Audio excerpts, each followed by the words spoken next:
Quality और consistent performance के लिए सिर्फ सिल्वर पंप्स एंड मोटर्स, नाम याद रखना।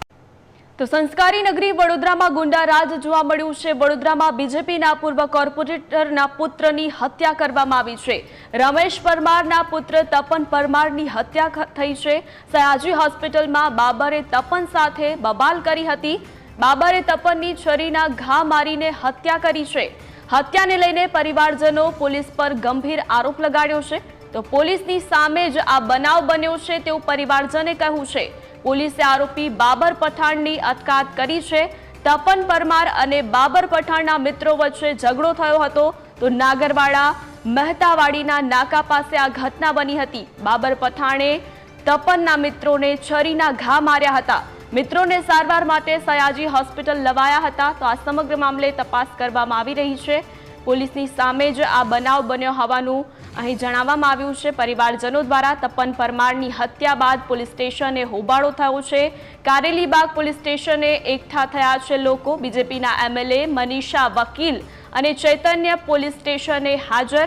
પોલીસ પર કાર્યવાહી ન કરવાનો આરોપ પણ લગાડવામાં આવ્યો છે। તો બીજેપીના પૂર્વ કોર્પોરેટરના પુત્રની હત્યા રમેશ પરમારના પુત્ર તપન પરમારની હત્યા કરવામાં આવી છે। તો સંસ્कारी નગરી વડોદરામાં ગુંડારાજ જોવા મળી રહ્યું છે। વડોદરામાં બીજેપીના પૂર્વ કોર્પોરેટરના પુત્રની હત્યા કરવામાં આવી છે। રમેશ પરમારના પુત્ર તપન પરમારની હત્યા કરવામાં આવી છે।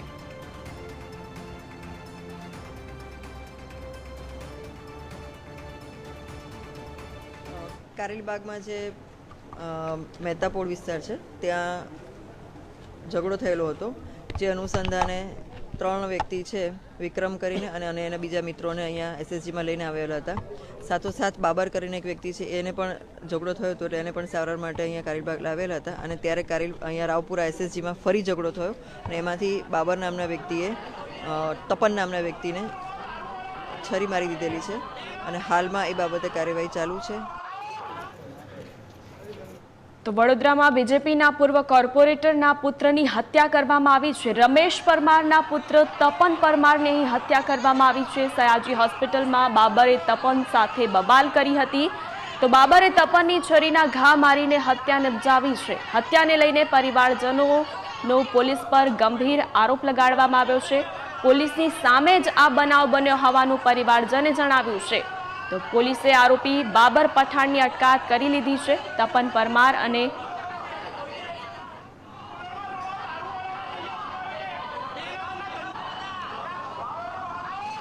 તો વધુ વિગતો સાથે સંવાદદાતા પ્રશાંત આપણી સાથે લાઈવ જોડાયા છે। પ્રશાંત, જે પ્રકારે અહીં પૂર્વ કોર્પોરેટરના પુત્રની હત્યા કરવામાં આવી છે અને પરિવારજનોએ પણ એવો આરોપ લગાવ્યો છે કે પોલીસની સામે આ સમગ્ર ઘટના બની છે, છતાં પણ પોલીસ દ્વારા કોઈ કાર્યવાહી નથી કરવામાં આવી। શું વધુ જાણકારી?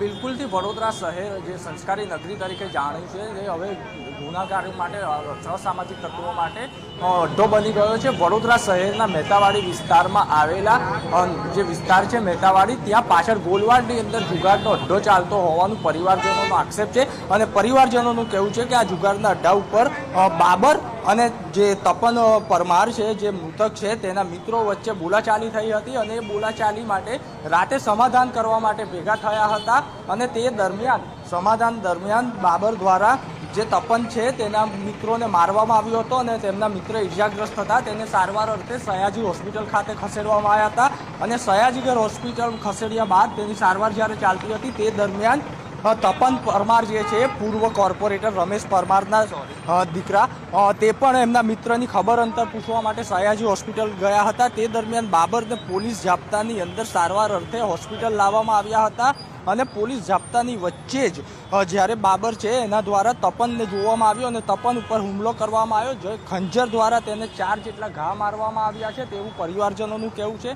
હાલ જે ઘટના સ્થળ છે ત્યારબાદ પોલીસ દ્વારા કાર્યવાહી કરવામાં નથી આવતી તેવા આક્ષેપો પરિવાર દ્વારા કરવામાં આવ્યા હતા અને મોટી સંખ્યામાં ભાજપના જે ધારાસભ્યો છે, કોર્પોરેટરો છે તે કારેલીબાગ પોલીસ સ્ટેશનની બહાર એકઠા થયા છે। ત્યારે પરિવારજનોની એક જ માંગ છે કે જ્યારે પોલીસ જાપ્તાની અંદર બાબરને લઈને આવવામાં આવ્યો હતો તે દરમિયાન આ ઘટના કેવી રીતના ઘટી ત્યારે પોલીસ દ્વારા કોઈ કાર્યવાહી કરવામાં નથી આવી રહી તેવા આક્ષેપ પરિવારો દ્વારા થઈ રહ્યા છે। પૂર્વ સાંસદ બી હાલ અહીંયા કારેલીબાગ પોલીસ સ્ટેશન ખાતે આવેલા છે।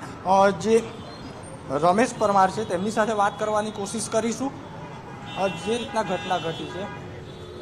જો કે રમેશ પરમાર હાલ શોકની લાગણીમાં છે અને તે કોઈની સાથે વાત કરવા માગતા નથી। જો કે જે સાંસદ છે તે પણ પૂર્વ સાંસદ બી છે, શહેર પ્રમુખ છે, મનીષાબેન વકીલ છે, તે તમામે તમામ પોલીસ સ્ટેશન હાજર છે અને પોલીસને તપનને જે મોતને ઘાટ ઉતારનાર છે બાબર, એ બાબરની સામે કડકમાં કડક કાર્યવાહી થાય તેવી માંગણી કરી રહ્યા છે।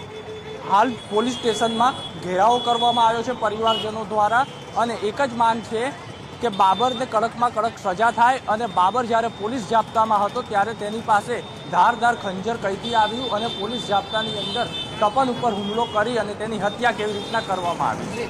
પ્રશાંત, અહીંયા સવાલ એ પણ થઈ રહ્યો છે કે જ્યારે બાબરને લઈને આવવામાં આવ્યો, પોલીસ જાપ્તામાં હતો બાબર અને તે દરમિયાન આ તપન પર હુમલો કરવામાં આવ્યો હતો, એટલે સવાલ એ પણ થઈ રહ્યો છે કે ત્યારે પોલીસ શું કરી રહી હતી અને બીજો સવાલ એ કે તપનના જે મિત્રો હતા તે સારવાર હેઠળ હતા અને હોસ્પિટલમાં જ આખી બબાલ થઈ હતી, એટલે તેના જે મિત્રો છે તેની અત્યારે હાલ શું સ્થિતિ છે અને જે મિત્રોના પરિવારજનો છે તેમનું શું કહેવું છે, તેને લઈને કોઈ અપડેટ મળ્યું છે?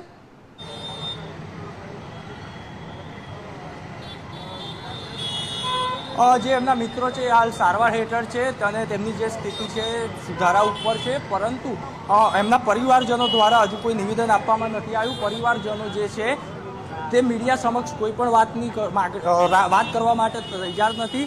હાલ જે પરિવારજનો છે તમામે તમામ પરિવારજનો એ પોલીસ સ્ટેશનનો ઘેરાવો કર્યો છે। સ્થાનિક લોકો જે છે મહેતાવાડીમાં રહેતા લોકો એ પણ અહીંયા પોલીસ સ્ટેશનના ઘેરાવો કરવા આવ્યા છે અને પોલીસ સ્ટેશન ઉપર ઘેરાવો કર્યો છે।